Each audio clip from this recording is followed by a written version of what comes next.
I'm Dan Axelrod, president of Writers Unlimited Agency, and I'm going to take you through the basics of freelancing. It's not mission impossible. You don't have to hover over lasers or descend from the ceiling Tom Cruise style to break into a newsroom, but I want to tell you how I know how to do it.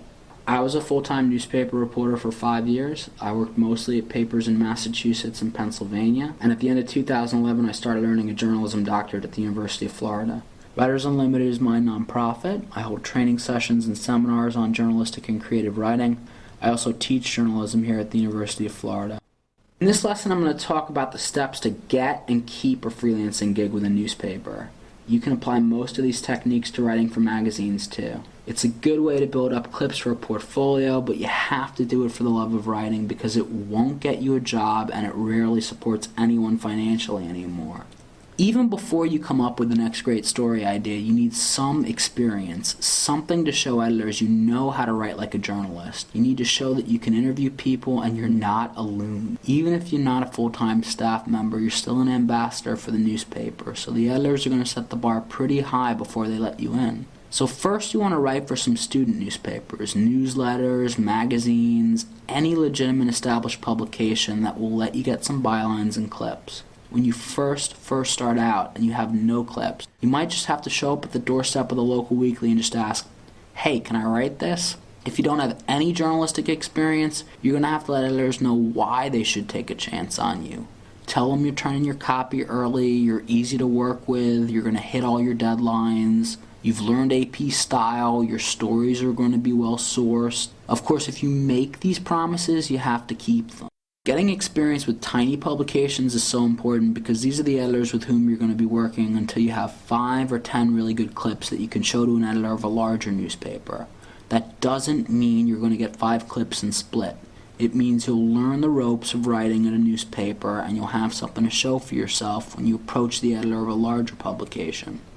You want to reach a point where the editors know your name when they get the emails in your box, in a good way. They see your email, and even if they haven't accepted your story pitch in the past, you've been polite, patient, persistent, so when they get your next email, they say, oh, it's Dan. Let's see what story idea he has. I was president of the Pennsylvania Society of Professional Journalists, and I brought in Julia Dahl to speak about freelance. She's written for some of the largest newspapers and magazines in the country. Her rule is 3 emails equals a relationship, which means even rejections can be productive because the editor's getting to know and like you if you're pitching good ideas. Don't take rejections personally. It's usually not your fault. Even so, use rejected pitches to improve your pitching techniques. Consider what you could have done to make them better, more timely, newsier, maybe a better fit for the publication, its audience.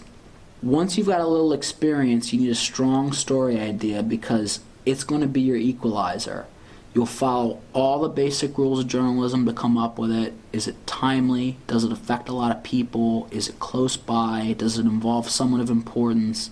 The best story ideas involve people. There's tension, conflict, there's some kind of movement, either literal or figurative. So movement can be exactly what it sounds like. It can be action, like a soccer player running down the field or a person flying from, say, Texas to California.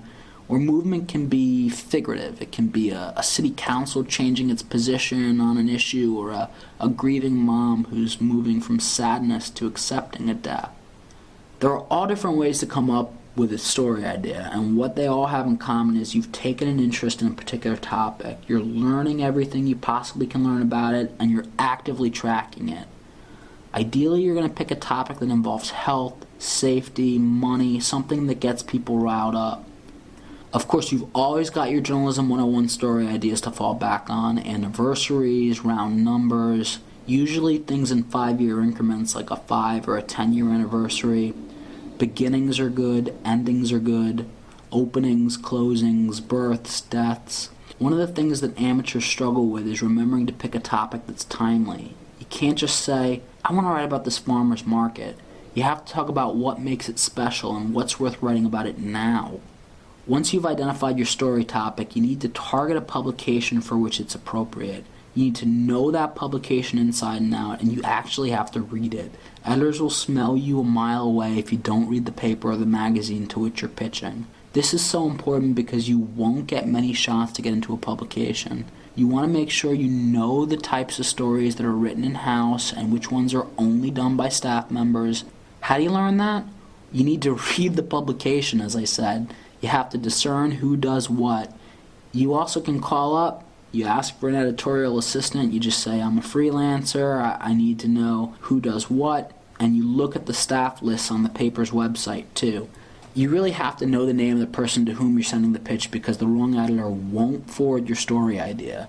Don't be paranoid about your story idea being stolen. Remember, your story idea is what's going to get you in the door.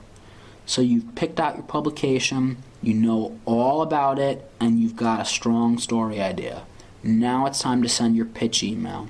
Email is the way everyone operates nowadays.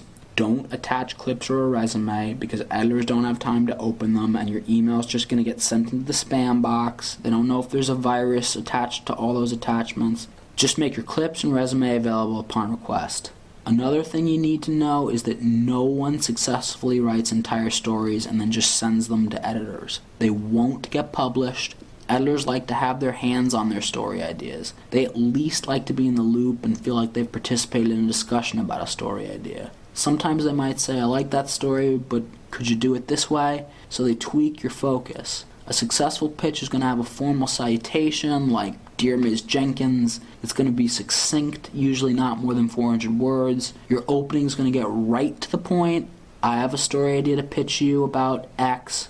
Here's why it's significant, it's unique, it's timely. I'm so-and-so, I have such and such experience. Then you're going to need to dive into the details of your idea. You know the who, the what, the when, the where, the how, the why before you even write the story. That probably will involve having at least a few short conversations with some of the people you plan to interview. That way you get some good facts, even a quote or two to include in your pitch. It's also going to involve looking up stats. Remember, a pitch is like a product, except the product is you and your abilities. The more research you've done, the better equipped you are to answer any potential questions the editor might have, and the more likely it is you're actually going to get to write the story. We already talked about the importance of being polite, patient, and persistent, but I can't overemphasize these qualities. Editors are busy people. Don't argue with them about whether a story is good. No means no. Be really nice and patient with them. Know that they might come off a little bit brusque, sometimes snobby. They're skeptical of people. So you need to be on your best behavior to charm them and show them that you're not a nut and you're well qualified to write the story you're pitching. Wait a few days, not a few minutes, before you follow up an email with a phone call. If you get a voicemail box, leave a very short, clear, polite, and confident message. Introduce yourself, mention your pitch topic, end it by saying something like, I just wanted to see if you got the pitch. Please let me know what you think. If I don't hear from you, I'll check back in maybe a couple days. My email is X, my phone number is X. Thanks for your consideration. If the editor actually gets on the phone, you can say some of the same things, and if the editor rejects your pitch, accept the rejection and immediately ask some follow-up questions. You want to say something like, can I pitch you some other story ideas in the future? What types of stories are you looking for? You also can suggest a different story idea if you have a backup. Once you get the job, your copy can't be sloppy or sacred, you can't blow or push deadlines, and you have to write the correct length. Make sure you know the correct length before you cover the story. Don't change your story idea on the fly. You have to write about what you discussed with the editor. Of course, if the news changes, you can write a different story, but you have to call the editor the moment the angle changes so you can explain what happened and why the story changed. Editors hate surprises. When you're out freelancing, don't get scammed. There's a glut of websites and publications that'll pay you almost nothing. Editors don't care if you write for free for Huffington Post. They won't take anything seriously you wrote for Demand Media or Helium or some other content farm. These are websites that take advantage of naive amateurs. If you're unsure about whether a website's a content farm, which is usually just a parking lot full of junk stories that explain things, just use Google and search terms like content farm lists. I've included some of the big content farms in this chart. One thing you should know is that rates vary really widely for freelancing. Actually, James Rainey of the LA Times wrote a story in 2010 about how freelancer rates have gone down in recent years. There are so many people who want to freelance, and there are so many publications on the internet that are accepting content. Journalism's become de-skilled, it's devalued. You really have to love journalism because at newspapers especially, you're looking at anything between $50 per article to maybe a few $100s if you get lucky. I'm a former newspaper reporter. I'm not an expert on contract or copyright law, but there are plenty of great resources out there on this stuff. You also should get paid at some point. A magazine or a newspaper shouldn't deprive you of your check. Just know that sometimes it takes a while to actually get it.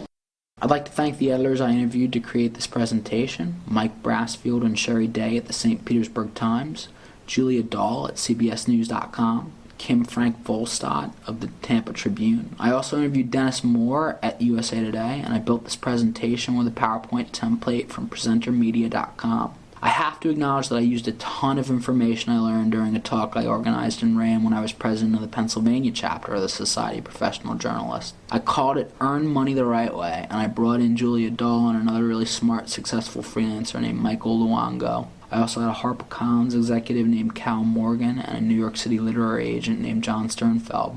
Thanks for taking the time to watch this presentation. Please be sure to check us out at writersunlimitedagency.org.